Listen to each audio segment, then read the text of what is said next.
Hello everyone, it's Helen here and thank you for joining me for today's tutorial. So this is my brand new Twist and Squash gift box die set.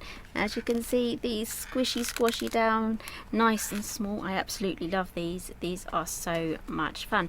And in today's tutorial, I'm going to be showing you how easy it is to actually make this.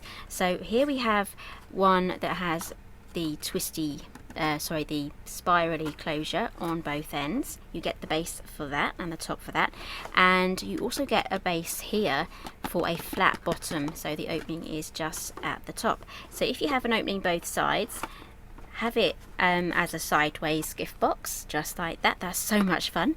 And then for these two with the solid bases, you have the opening at the top and you literally just open them up like that. I've used gradient inks for this. I've used, one of them was the Distress Oxide Prize Ribbon, and the other one was, I think it was Broken China. So you can just go to town with your distress inks on there and do all your nice shades, and inside you can pop in your treats. Loads of room for those. So let's close that up, and then that gets pressed down. But you'll have more time to put that together than I will. Okay, so let's have a quick look at the die set and then I will show you how to make this. So here is the die set here. You get 3 dies.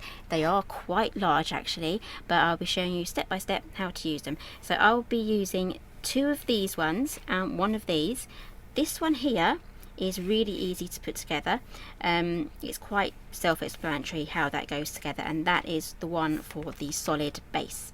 Okay, so let's grab the dies out. Here we go. You get quite a lot of metal in there, and there is some folding to do on this one here. And if you ever get lost or stuck, there is this tutorial, and we have this diagram here. Now it shows you which one is the mountain fold and which one is the valley fold. So we've tried to make it as easy as possible for you. Okay, so I have some bits already cut out.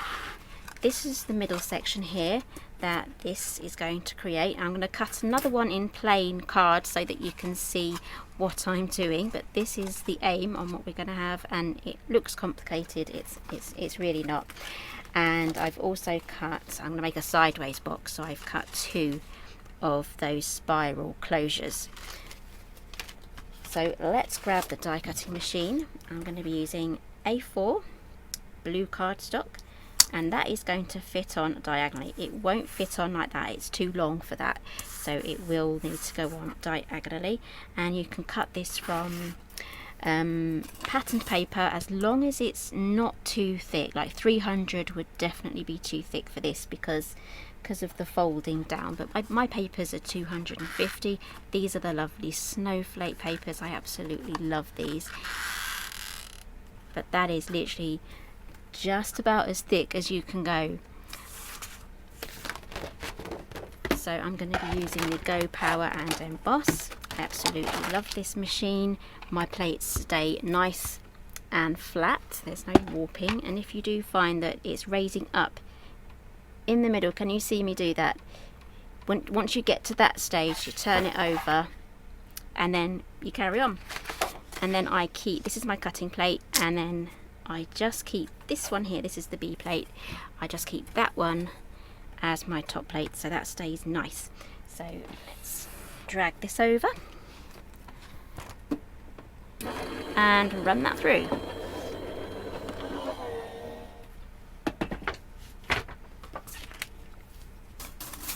Okay, so you should now have something that looks like that. So let's grab a bone folder and just fold all of these lines down.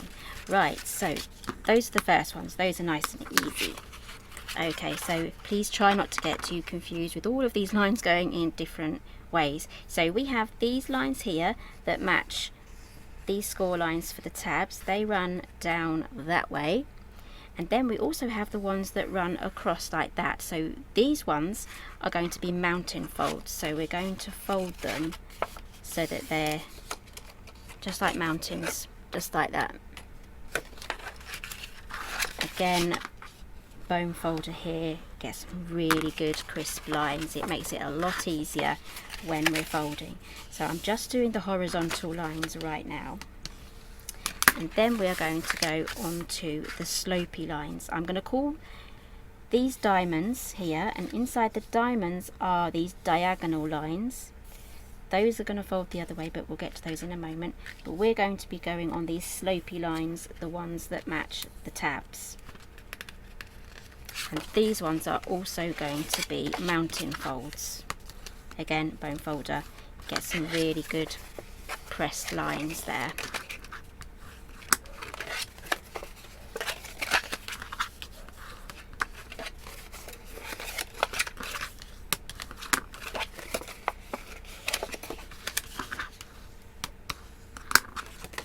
Okay, so now we're going to be moving on to the diagonal lines inside these diamonds. These go the other way, so we're going to fold over. And we're just going to work our way along each diagonal line. Now, if you want to have some practice with this, just practice on ordinary cardstock. Obviously nothing too thick, as I mentioned earlier, but just have a little bit of a practice if you kind of want to make sure that you're going to do it right without cutting into your best papers.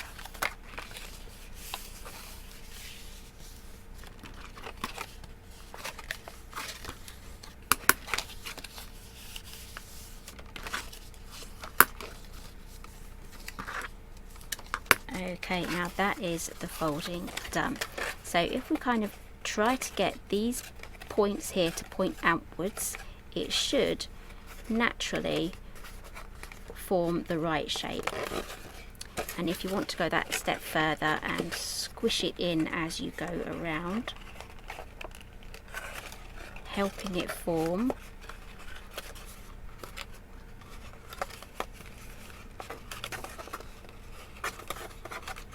there we go. We should now have something that looks just like that. There we go. So I am going to add red tape. Red tape is the easiest way in getting this together. So I'm going to add my red tape all along the tabs. I'm not even going to cut it. I'm just going to go straight along, and I'm going right up to the score line.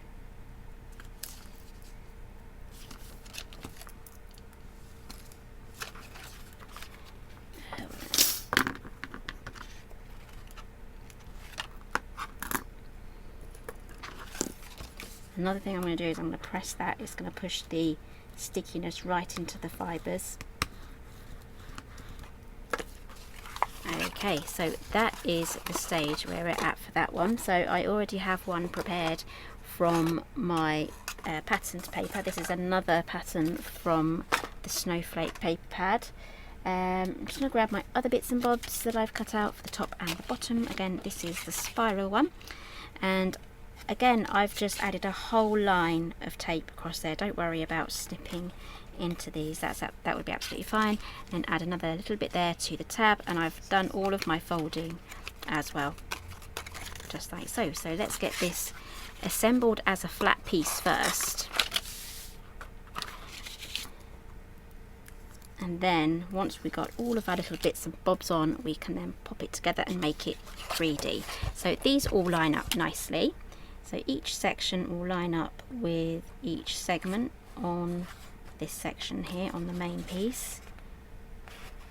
Press it down, and it's a lot easier to do it whilst it's all flat, because otherwise if you're trying to put these on while this is put together, it might be a bit of an octopus fight. So I do try and show you the easiest ways on getting these together.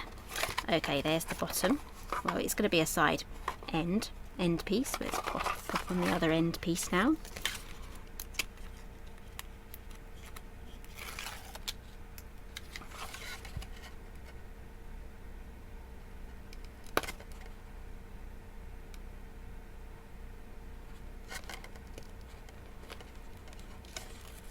Oops, a bit low on there.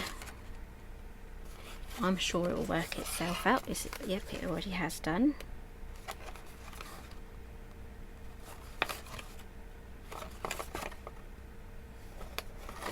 There we go. And I'm also going to go over again with a bone folder just to press that down. Now this has flattened it out slightly, but it should have a good memory now after we've squished it and squashed it and done our bits and bobs. So just get everything back to how it was. Get all your little diamonds pressed in.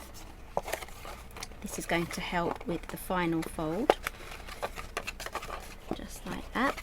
Okay, so let's take our tape off this section. Doesn't want to come off. There we go. And also we have these side tabs at the bottom and the top. These things are sticking to me. Off you go. Right. Now we're going to start with the middle section first, and then we're going to secure these end tabs last. So we're just going to carefully get these to meet.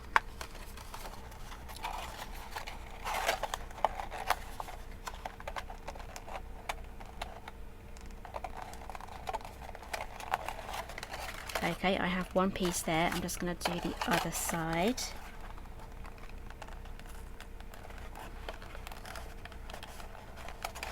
There we go. And then I have the middle section. I'm just going to pinch it. And if you can get your hand in, that would be good as well. Just keep that closed. And now we can do our end tabs. There we go. And there is our last one. I did get that a little bit off, but I'm sure it's not too visible. There we go. There we have our box mostly done. This is reminding me of a bit of a cracker actually. And then to close these in, you pop one in like that. You go round clockwise.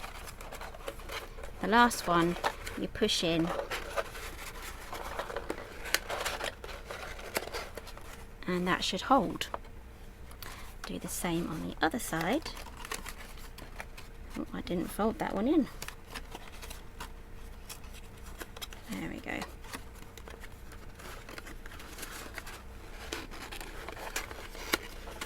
Okay, and then you are clear now to decorate that. Just give it a good squish just to get everything in the right place. And there we have our lovely box. So let me show you some of the finished examples again. I'll show you the stamp set. That's new with the collection as well. Okay, so here is the stamp set, the Christmas sentiment stamp set. We have the no peeking, we have a gift for under the tree. You can even put is it love from Santa as well, and you even have the numbers here if you want to make advent as well. And this is going to be absolutely perfect for your gifts and also for your memory keeping as well. So if you're into your December dailies or other sorts of Christmas festive mini albums, or even the big scrapbook albums, this is going to be absolutely perfect. So this is the Twist and Squash gift box die set. Everything that I've used today will be listed down below on the web page and in the description box of this video. And thank you for joining me for today, and I'll see you next time.